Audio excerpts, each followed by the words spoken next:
In this video, I'll be sharing with you a requested tutorial from my group on how to cut this stylish asymmetric gown with gathers. So if this is something you like, kindly hit on the subscribe button, give this video a thumbs up, leave your comment at the comment section. So to start, the first thing is to get the full length of the dress. And after the full length of the dress, you're going to deduct the upper measurement. So after that, you go ahead to mark your shoulder to bust, under bust, waist, and I marked 5 inches after my waistline. So here you go ahead to mark your shoulder divided by 2, add ½ inch to it and mark. Then you're going to come down by 1 inch. Remember, on one side of this dress we have a sleeve. So after this, you're going to place your ruler and you're going to connect. So after you're done connecting, you're going to find your chest line, which is your bust circumference divided by 6 plus 1.5 inches. Mine is 7 inches, which I made a mark on that point, and I'll draw out a straight line. So after this, I'll go ahead to mark my shoulder divided by 2 and add ½ inch because one part has a sleeve. Now I'll place my ruler and draw out a straight line. After this, I'm going to go ahead to place my tape and I'll divide this into 2 and I will come out by ½ inch. At the chest line, I'll go ahead to mark my bust circumference divided by 4. After this, I'm going to place my ruler and I'm going to connect from that point to the ½ inch, and I'll be taking this all the way up to the upper part of my pattern. After that, I'll go ahead to outline this part of my pattern. Next, I'll start inserting my measurement. I'll go ahead to mark my bust circumference divided by 4 and I'll add my sewing allowance to it.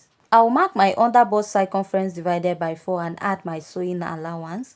Mark my waist circumference divided by 4 and add my sewing allowance. Now here I'll add my hip circumference divided by 4 and add my sewing allowance. So I came down by 5 inches after my waistline, which is 2 inches above your hip because your hip is 7 inches after your waistline. So just like I said before, you have to get the full length of this dress before marking the upper part. So let's say the full length of my dress is 60 inches.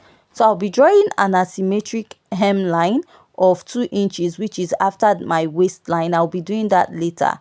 So what I'll do is the length I'll be using for the upper part will now be my waist plus 2 inches, giving me 19.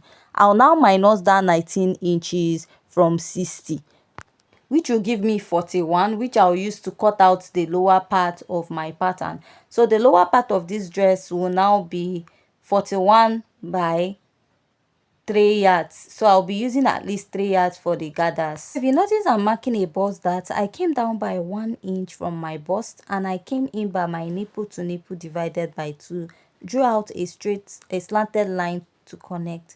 So from there, I placed my tape and I marked 1.5 inches. Here I'll be marking ½ inch on both sides. So now I'll be connecting that ½ inch back to the 1.5 inches I came in at the bust dart. So this is so that the bust dart will not be getting to the bust point. So after doing this, I'll mark this out.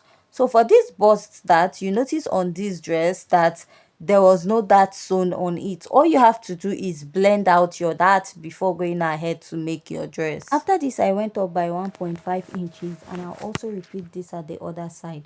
So this totally depends on where you want your dress to start, and I came in by ½ inch a bit, and this ½ inch I'm going to connect this all the way to that point, but I'll come up a bit by 1 inch here, which I will reconnect to this side. So this dress has a sleeve on one side, you should also note that, and I will connect this.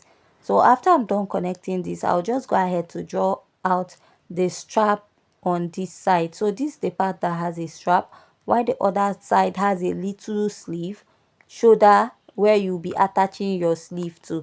Just like I said, I came down by 2 inches from my waistline.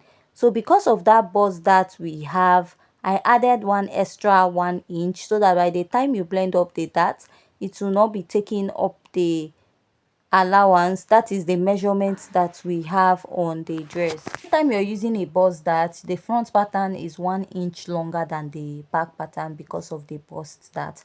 So remember, like I said, to get the full length of your dress is After getting the full length of your dress, get your waist measurement plus where you want the basque to start. That is, at this point my basque at the center line started by 2 inches, so you add it up to your measurement.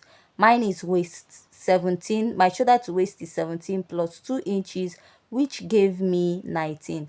So I will now take out that 19 from that 60 inches for my full length, and what I will have is 41 inches. So that 41 inches, I'll cut it on a straight line by 3 yards. That is what you'll be using to run the gathered part of your dress. So after I was done cutting, I went ahead to trace out this part with my tracing wheel, and I will go ahead to add about half inch at this point because of the other side has a sleeve.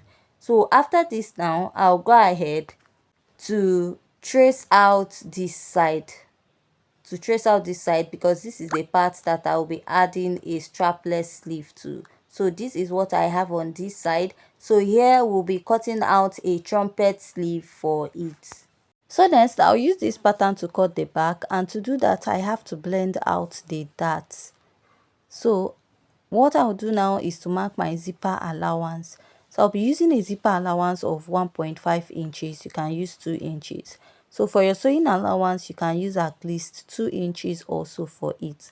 Now I'll place my pattern on it this way and make sure my dart lines are blended. Mark out the waistline, and I'll trace out what I have all the way around.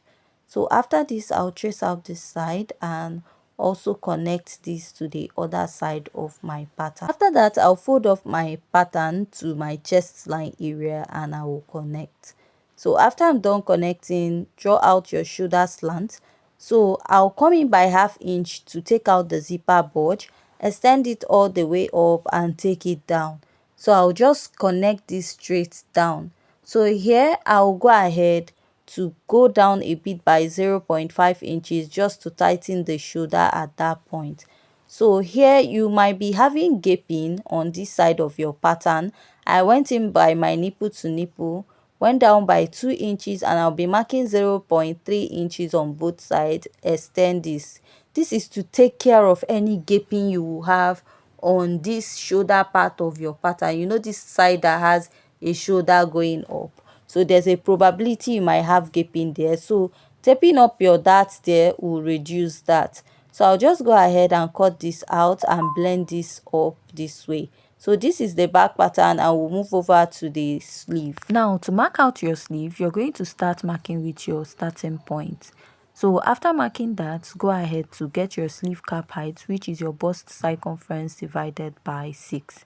So go ahead to mark your armhole circumference divided by 2. From that point, connect it to there. Now you're going to place your tape, divide whatever you have here into 2 equal parts. Mark. Go ahead to divide here and mark. Also place here and divide what you have here to mark. Now come up by half inch, go down by half inch here. Go ahead to connect from here to here. Go ahead to connect to this side and to the other end. So I'll be adding half inch on top, which will be serving as the joining allowance. So for a bell sleeve or a trumpet sleeve, depending on how wide you want it to be, you can go ahead to slant it down all the way to the lower part. And after this, I'll go ahead to cut this, and with this we are done with today's tutorial. And after I'm done cutting this out, this is what my sleeve looks like. Join us in our next video.